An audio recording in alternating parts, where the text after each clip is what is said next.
Bueno, ¿qué se ha decidido finalmente? Si se ha aprobado el documento que iba a la mesa de diálogo social. Sí, realmente el dictamen técnico, se trataba de un informe, ha sido aprobado por unanimidad, o sea, las conclusiones son bastante claras, incidía mucho en lo que habíamos venido denunciando durante las últimas semanas sobre este tema, y el documento es claro, no ha habido fisuras y se ha aprobado por todos los agentes sociales, también por la ciudad.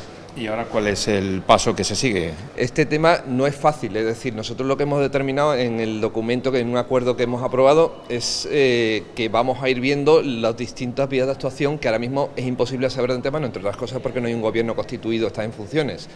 Entonces, dependiendo, por una parte, de la constitución del nuevo gobierno y por otra, de las gestiones que individualmente y conjuntamente vayamos haciendo cada uno de los agentes que hemos aprobado el documento, pues iremos viendo si cada medida puede ser útil o no. De momento no hay ninguna medida definida. El principal acuerdo era estar de acuerdo precisamente en el dictamen técnico, cosa que hemos alcanzado, y en acordar que vamos a avanzar en cualquier vía de actuación de manera conjunta. Había un punto que hablaba de elevar a sesión plenaria un descuento de un 50% con respecto a el IPSI de importación para aquellos sectores que se veían más afectados con el turismo de compras. ¿Se os ha dicho cuándo ese punto se llevaría a pleno? No, vamos a ver, el acuerdo que hemos alcanzado incluye una especie de análisis o actuación sobre la situación general económica de Ceuta. Eso incluye, entre otras cosas, el tema del IPSI. Pero nosotros la importancia fundamental del documento viene en el punto 1. El punto 1 es la resolución sobre las bonificaciones. El resto de los acuerdos de puntos, que son variados, uno de ellos era el IPSI, otro tema era la ejecución del plan de desarrollo estratégico, todos esos temas se van a consensuar para que se ejecuten, pero sin perder de vista cuál era el objetivo principal de esta reunión, que era la derogación de las bonificaciones y actuar de manera conjunta para que solucione la situación actual. Bueno, Antonio, habéis procedido ya a la firma de ese documento. ¿Cuáles son las líneas estratégicas que sigue? La línea estratégica, lo fundamental es que ha habido unanimidad por parte de todos los agentes sociales en pedir la derogación inmediata del sistema nuevo de bonificación de la Seguridad Social por el agravio y el daño que le hace a la economía de Ceuta. Eso sumado a lo que pasó a raíz del día 21 de mayo, el cierre de la frontera, la no puesta en marcha del plan estratégico que redactó el propio gobierno, la falta de, digamos, el sistema que han implantado en la aduana con el régimen de viajeros que prácticamente la han anulado, etcétera, etcétera, pues además del documento que hemos firmado, que es lo principal y por unanimidad para la derogación de este Real Decreto, hemos incorporado otra serie de medidas y justificaciones y argumentos que hacen que tengan que ser, digamos, contemplados por la Administración General del Estado y por la propia Administración local para intentar paliar un poco, digamos, la falta de competitividad que ahora mismo tiene la economía de Ceuta. Hace prácticamente un año que se aprobaba ese plan estratégico, si no recuerdo mal era en octubre del año pasado. ¿No se ha notado ninguna diferencia? Es que hasta donde nosotros sabemos el plan estratégico no se ha llevado a cabo, o sea, todo es hablar, formación dual, el propio plan estratégico, sin que nosotros lo pidiéramos, porque no lo solicitamos, decía que contemplaba un aumento de las bonificaciones al 75% y lo que han hecho es anularla. O sea, no es que no se haya planteado, es que han hecho todo lo contrario. Hasta donde nosotros sabemos el plan estratégico no se ha puesto en marcha. Viene contemplada también unas inversiones estatales como la base única, de transferencia de suelo. Hasta donde yo sé, el atisbo o digamos el proyecto que es de transferencia de suelo de defensa es el derecho de superficie.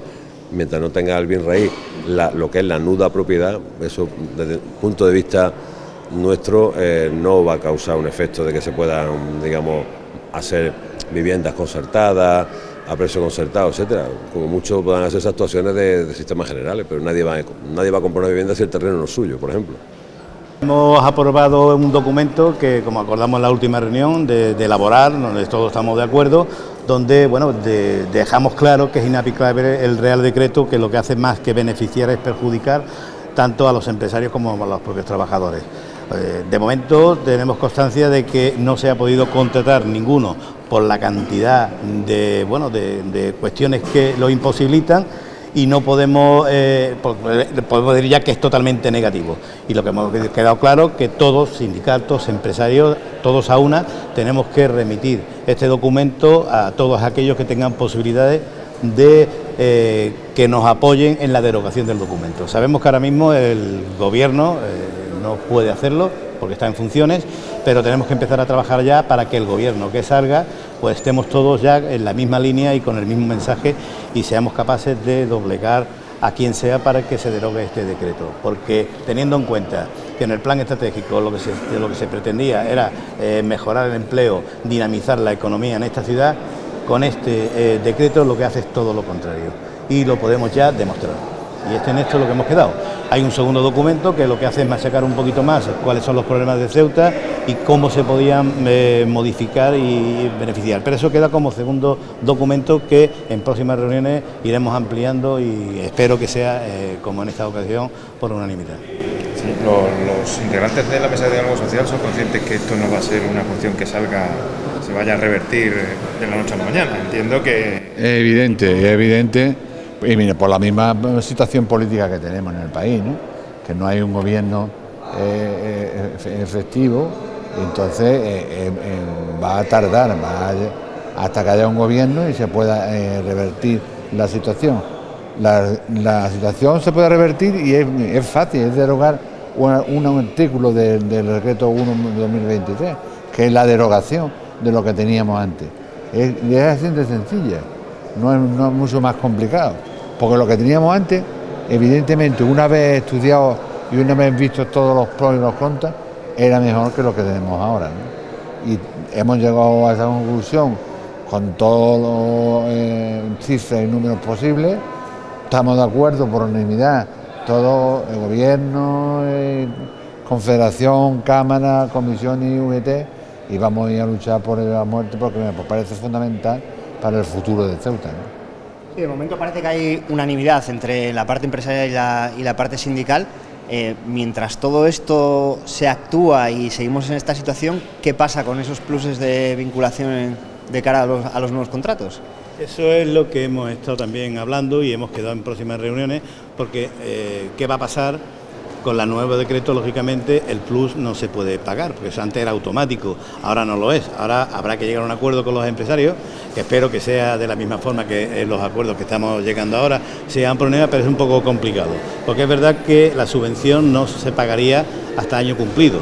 Como nosotros somos incapaces, y vamos a ser incapaces de convencer a un empresario que pague un plus que no saben si luego van a ser subvencionados. Pero bueno, yo creo que hay fórmulas que las iremos proponiendo, que llegaremos, y yo creo que los dos sindicatos, a un acuerdo para proponerlas que se pueden aplicar. Pero eso lo dejaremos para más adelante cuando el problema llegue, porque ahora mismo tenemos constancia de que no se ha podido contratar a nadie que tenga posibilidades que se le pueda subvencionar.